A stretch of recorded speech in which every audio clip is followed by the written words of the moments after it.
Assalamualaikum warahmatullahi wabarakatuh.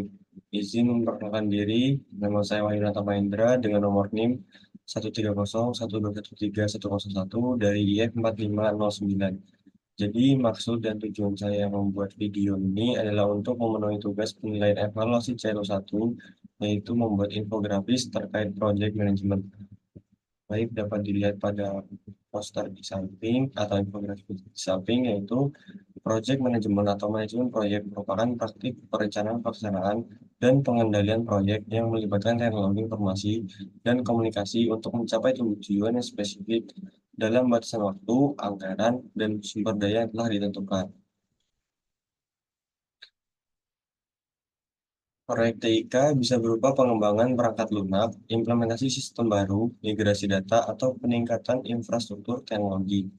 Kemudian selanjutnya ada karakteristik dari project management itu sendiri. Beberapa aspek yang membedakannya dari jenis proyek lain yaitu terdapat 8 karakteristik. Yang pertama adalah unik dan sementara, kompleksitas teknis, interdisipliner, cepat berubah, kolaboratif, perencanaan, objektif, dan sumber daya. Untuk yang pertama, unik dan sementara, yaitu setiap proyek TIK memiliki tujuan unik dan batasan waktu tertentu. Kemudian kompleksitas teknis, yaitu proyek TIK sering melibatkan teknologi canggih dan membutuhkan pemahaman teknis yang mendalam. Kemudian interdisipliner, yaitu melibatkan berbagai disiplin ilmu seperti pemrograman, jaringan, keamanan, dan manajemen data. Kemudian cepat berubah. Seiring dengan perkembangan teknologi, maka proyek harus adaptif terhadap perubahan teknologi tersebut itu sendiri.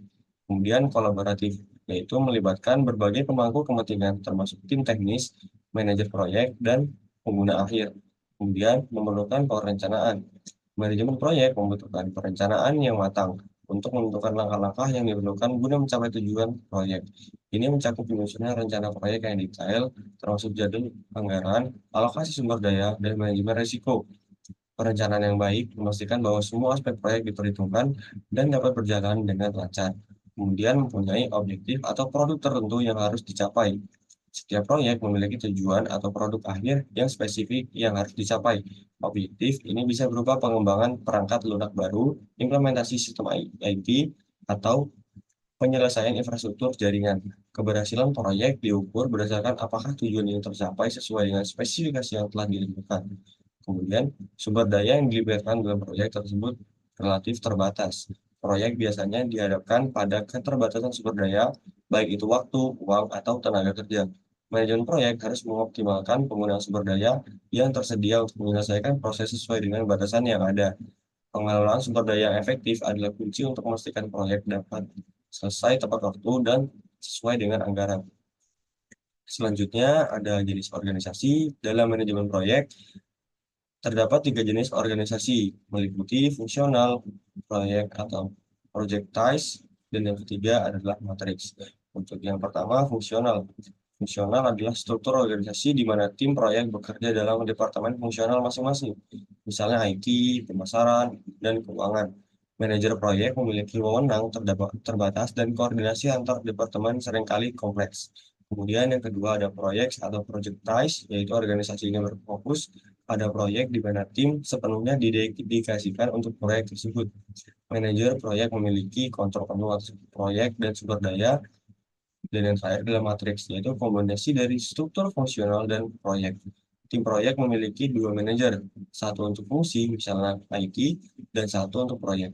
Matriks bisa kuat, dominan pada manajer proyek, lemah, dominan pada manajer fungsional, atau seimbang. Dan yang terakhir yaitu pada manajemen proyek juga terdapat proses-proses yang dilalui yang terdiri dari 5 proses. Yang pertama adalah inisiasi atau initiating, yang kedua perencanaan, yang ketiga pelaksanaan, yang keempat pemantauan dan pengendalian, dan yang kelima penutupan.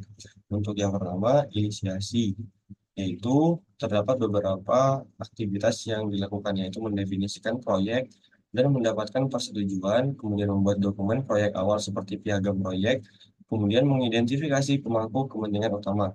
Selanjutnya ada perencanaan atau planning, yaitu menentukan ruang lingkup proyek dan tujuan, kemudian membuat jadwal proyek, anggaran, dan rencana sumber daya. Dan yang ketiga yaitu merencanakan manajemen risiko, kualitas komunikasi, dan pemangku kepentingan. Selanjutnya, pengembangan work breakdown structure atau WBS. Tahap selanjutnya yaitu pelaksanaan atau executing.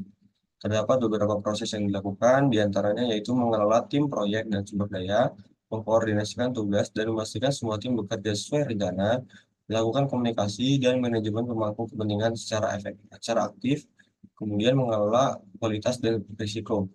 Selanjutnya, ada pemantauan dan pengendalian atau monitoring dan controlling.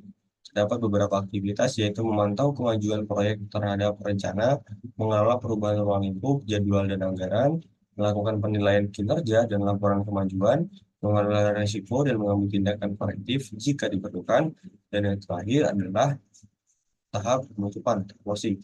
Terdapat beberapa aktivitas yang dilakukan yaitu menyelesaikan semua kegiatan proyek, menyampaikan hasil akhir proyek kepada pemangku kepentingan, melakukan evaluasi proyek dan dokumentasi pelajaran dipelajari, membuarkan tim. Baik, dalam project management, kesimpulan yang dapat diambil yaitu manajemen proyek TIK adalah proses yang kompleks dan beragam yang memerlukan perencanaan yang matang, koordinasi yang efektif, dan pengendalian yang ketat untuk mencapai tujuan proyek. Dengan memahami karakteristik unik, struktur organisasi yang tepat, dan mengikuti proses manajemen proyek yang sistematis, organisasi dapat meningkatkan kemungkinan keberhasilan proyek TIK yang sedang dilakukan. Mungkin sekian presentasi dari saya. Apabila ada salah kata, saya mohon maaf. Kepada Allah, saya mohon ampun. Bila taufiq wal hidayah. Wassalamualaikum warahmatullahi wabarakatuh.